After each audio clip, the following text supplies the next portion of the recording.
ہجرت کرنے پر مجبور ہو گئے تھے۔ ان کے پاس جو چیزیں موجود تھیں، کسی کے پاس بیل گاڑی تھی، کسی کے پاس گھوڑا تھا، کسی کے پاس خچر تھا، کسی کے پاس گدھا تھا، کسی کے پاس کچھ اس طرح کا سفر زاد موجود نہیں تھا، اس نے پیدل ہی اس چیز کو اپنی منزل بنا کر اس کی جانب خود کو گامزن کر لیا۔ ہاں، مجھے آج بھی یاد ہے وہ میرے لوگ، وہ میرے بزرگ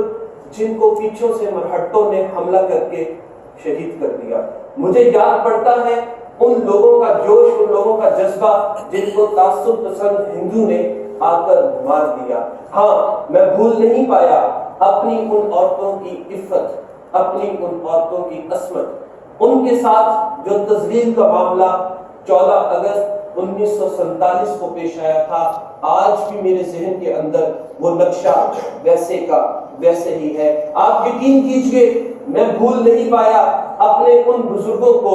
جو لاغر جسم میں تھے، جن کا جسم اس قابل نہیں تھا کہ وہ اٹھ کر چل سکتے، ہاں جن کے پیشاب کی جگہ پر خون کی ندیاں بہیں، جن کے خون سفید ہو گئے، جن کی صحت اس چیز کی اجازت بھی نہیں دیتی تھی کہ وہ 2 قدم چل سکے، اور انہوں نے اتنے میل کا سفر طے کر کے پاکستان کے اندر قدم رکھا، یہاں پر آ کر پہلا سجدہ کیا۔ میں نہیں بھول پایا ابھی تک اپنی اس ماں کے قدموں کے چھالوں کو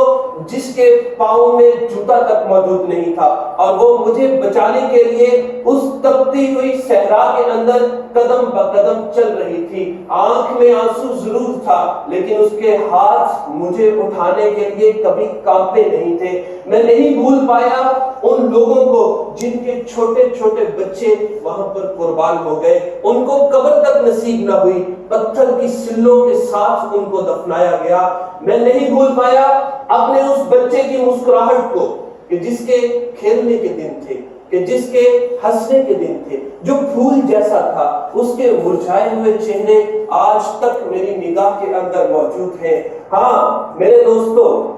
میں نہیں بھول پایا اس کی آنکھوں کی وہ چمک جو بالکل تاریک ہو چکی ہے۔ میں کبھی شاید یہ بھول نہ پاؤں کہ یہ جو تصویریں میرے سامنے آ رہی ہیں، جہاں پورے کا پورا خاندان تباہ کر دیا گیا، جہاں قتل و غارت کی ایک عجیب سی داستان ہمارے سامنے آ گئی، جہاں پر گلے کے اندر توپ ڈال کر اسے چیر دیا گیا، خون کے فوارے چھوٹ پڑے، جہاں بچے اپنے باپ کے ساتھ ہی اور یقینی طور پر ان کو قبر تک نصیب نہ ہوئی، پھر میں کیسے بھول پاؤں اس بچوں کو جو لاوارث ہو گئے، جن کا پتہ تک نہ چل سکا کون کہاں پر چلا گیا، جو یتیم بن گئے۔ میں کس طرح بھول پاؤں ان ساری کی ساری چیزوں کو کہ جب قبر میں ڈالنے کے لیے ایک الگ سے قبر نہ مل سکی، پورے ایک گڑھے کو کھودا گیا اور کتنے لوگوں کو وہاں پر دفن کر دیا گیا۔ میں کیسے بھول جاؤں ان لاشوں کو جن کو قبر تک نصیب نہ ہوئی، وہ پانی کے اندر ویسے کی ویسے ہی رہ گئی، ان کو کفن تک نصیب نہ ہوا۔ میں کس طرح بھول جاؤں، میرا لہو آج بھی گرم ہوتا ہے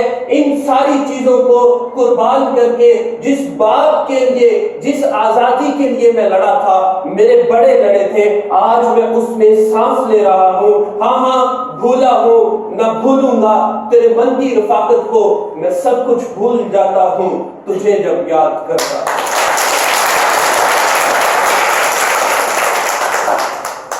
عزیزم، یہ وہ نقشہ ہے جو 1947